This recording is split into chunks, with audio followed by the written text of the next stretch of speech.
This lesson, we're going to make a maze. We're going to walk through a maze, and when our sprite gets to the right point, we're going to make a cool sound.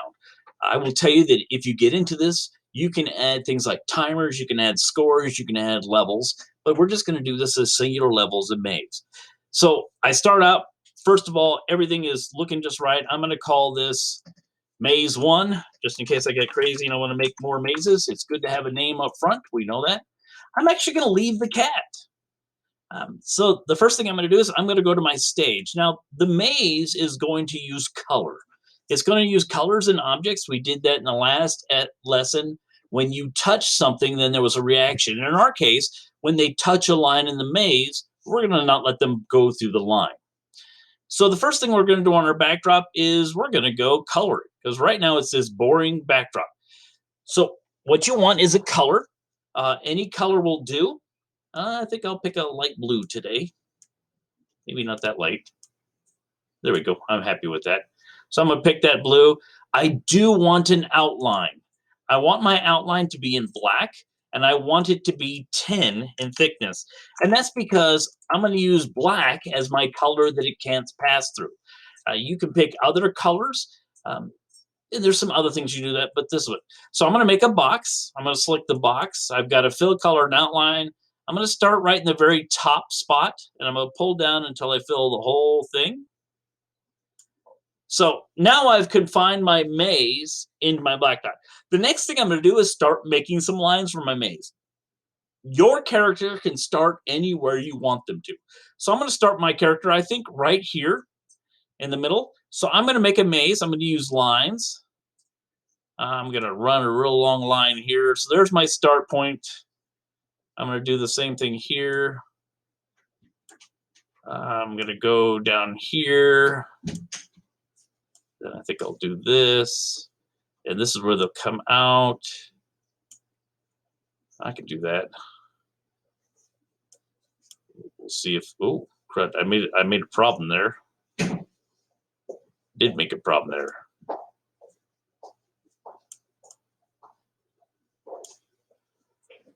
This is go. I get to do some erasing anyway. Your maze can probably be better than mine, and that's great.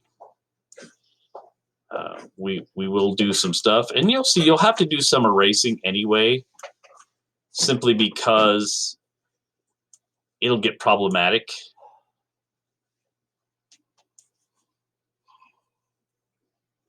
So there's my maze. Oh, I want to run that a little further down. I'll let them come this way. Go up like this. Run this to the end here. Go like this. All right, so I have a maze, but they can't get there because I got to do a little erasing. So I'm going to use my eraser here and just erase a little bit of my black line. Whoops. What did I do there? Thought I erased, but I'll have to paint over it, I guess. I'll paint it with my fill color. That was a weird eraser. I need a thicker paintbrush. This will take me forever.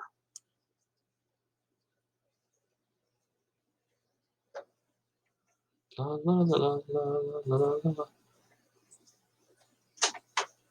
Okay, I think I'm happy with my maze right now.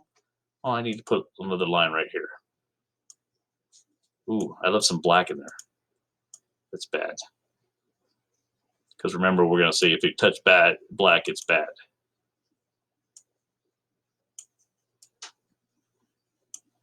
Okay, so there's my maze. My guy's going to start here, and I'm going to put him there. So I've got a maze. You can see the cat's over here. It's amazing. So now let's go to my cat. Now, I want my cat to start right here in my maze, although I could start him, do this multiple levels by starting at different places. He is way too big a cat right now. So let's shrink him down. I'm going to run him way down. I want him to fit easily. Oh, that seems good. And when you're shrinking, think about this. Go to your full screen and then look. So my cat looks fine in this full screen mode, and he looks like he'll fit. We want him to fit in every aisle. So let's give the cat a goal. What every cat wants is a mouse. So let's find a mouse. And the mouse is a little large, especially for that cat. Let's shrink that mouse down to about 20 also. And we're going to stick the mouse. I'll stick him right in this corner here. So he's my goal. And you could do a mouse looking for cheese if you wanted to. But right now, my cat's going to look for the mouse. So I now have everything on the board. Just like we did in the other game, we want to make sure everything starts where we said it starts. So I'm going to start with my mouse. I don't think anybody will move it, but just in case, I'm going to make sure my mouse sticks to this spot. So I'm going to put an event. When the green flag is clicked, I want the mouse to be at these coordinates, and that's motion. So I want him to go right to this X and Y, and that's where I want him to be. And really, that's the only thing that he needs to do. So let's go to the cat. Most of the programming will be in the cat. Again, when I start the game, I want him to be right there, at least for this level. Like I said, you could have other levels where you stick the cat in different places. So when it starts, I want him to be right there. I'm going to put my code up here. As long as I have him clicked, remember, it's going to pick this. So when I go to my XY, go to X and Y, it puts him right where he wants. I also want to do a little sound saying, get that mouse. So I'm going to record a sound. I go down to my sound, play sound, meow. It's not meow. I'm going to record one. Get that mouse. And trim it down so that you lose all the little extra blank spaces. I'm going to save it. I'm going to call that get the mouse.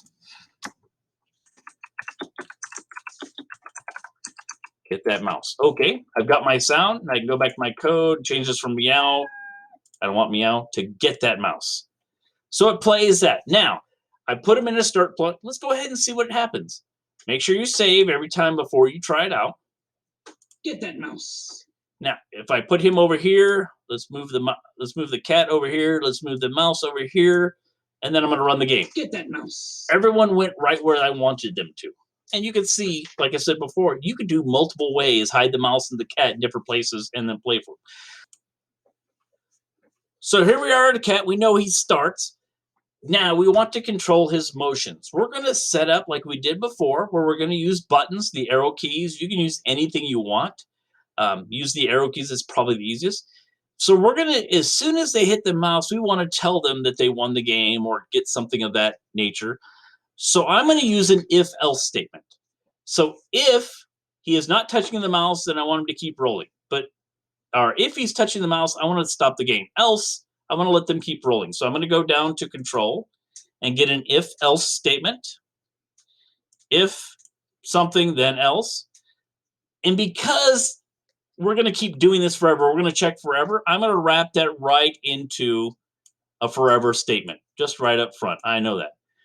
So what we're doing here, just like we did on the other assignment where we were looking for if it reaches the edge, we're going to do if it reaches the mouse. So we're going to go to sensing and we're going to look for touching. But instead of mouse pointer, we want it to touch mouse 1. So if it's touching mouse 1, then we're going to play something. And I would say, let's go ahead and play a tune. Actually, I'm going to record a sound. So let's play a sound. If they win, they get to play a sound. We're going to record it. Yum, mouse for dinner.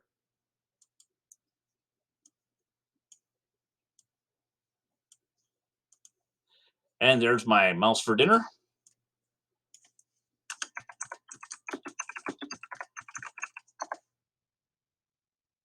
I put my code, and now it'll say mouse for dinner. I want to wait a little bit. So if it's touching the mouse, I want it to wait. Then I'm going to give it a wait block here. So control, I'm going to make it wait. I'm going to say 10 seconds just to let them. And then the whole game is going to start again.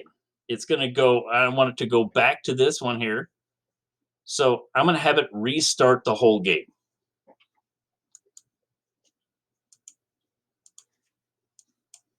Yay. I just duplicated, stole this stuff from the top, and wrote get that mouse. So we go into our else. Now, we know what'll happen when the mouse is touching, or the cat is touching the mouse. Now, let's go through the controls. Just like we did yesterday, we're going to have some control statements. So we're going to have if touching keys, if they're touching a certain key. So if, we're going to put it in there, if they're touching a key, this goes back to sensing. So if they press a certain key, unlike yesterday where we had it in there, we can put this as an if statement. So if they press the up arrow, then we want the Y to add 10.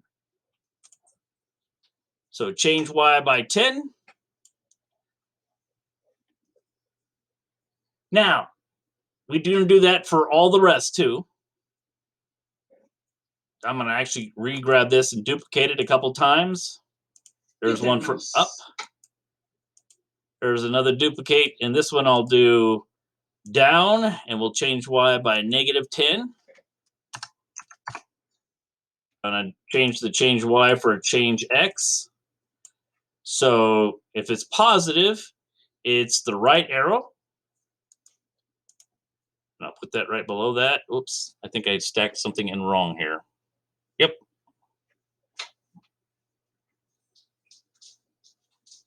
Get that mouse. Almost did it.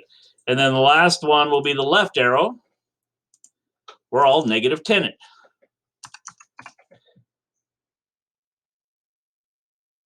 If I were to run this now, which I will do, I'm going to hit save. If I were to run this now, get that mouse. You'll notice that I can cross the black lines all day. This is really not much fun. Yum, mouse for dinner.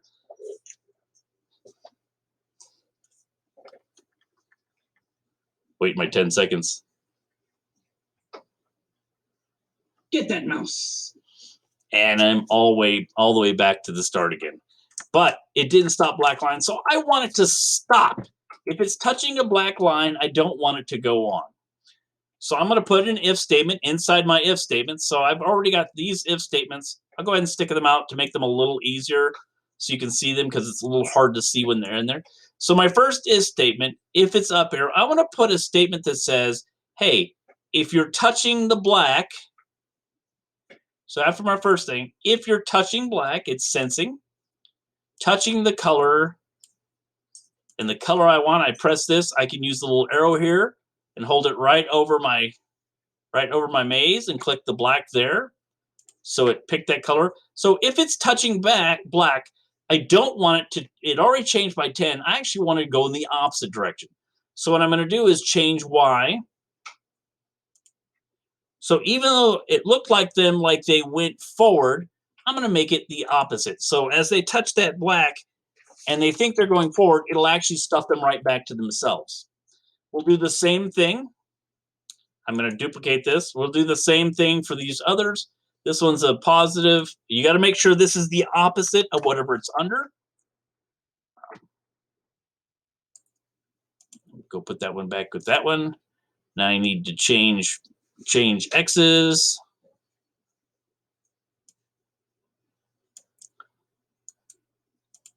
Put one under here and one under here. It's kind of neat that when you write the same code, you can reuse it. So this one's a 10 up here. Let's make this one a -10. And this was -10 to +10. So I'm going to stick all this back into my else block. I only brought it out so you guys could see it. And I'm going to save my program, and now I'm going to run it. I'm going to run it in full screen to give you an idea what it looks like. Get that mouse. So now I go forward. When I go up and down, oops, if I go up and down, it won't let me hit the black lines. You'll see that. It won't let me get there. I can run all the way around the maze, but I can't cut through the black lines. I'm trying. The 10 makes it. I just figured out something. The mouse is black. It won't let me touch the mouse. So I've got to do some funky things here.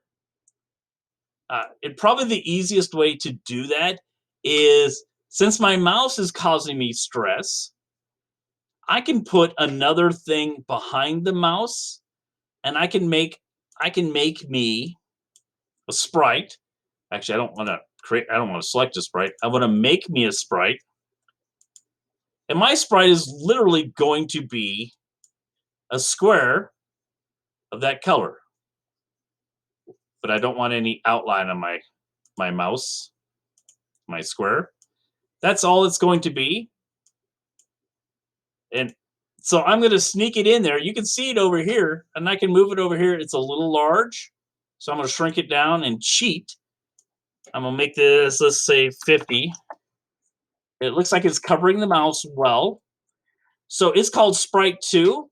I'm going to go to my Sprite 1 or my cat, go to my code, and where it says if it's touching mouse 1, I'm going to change that to Sprite 2. Yum, mouse for dinner. Now, I do have to do something else up here.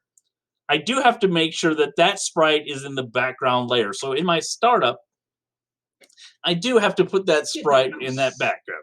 So let's go here, and let's do an event. When I click it, I want to make sure it goes to the back layer. So I can go here, go to back layer. Now, I'm going to save it. I'm going to put it in full mode, and I'm going to run it. Get that mouse. All right, so now I'm running after the mouse. Now, remember, there's actually two sprites there. There's a color box that you can't see, and then there's the mouse. So I hope that was helpful. I'm looking forward to doing some of your mazes. If you feel like going beyond that and make levels, I'd love to see it.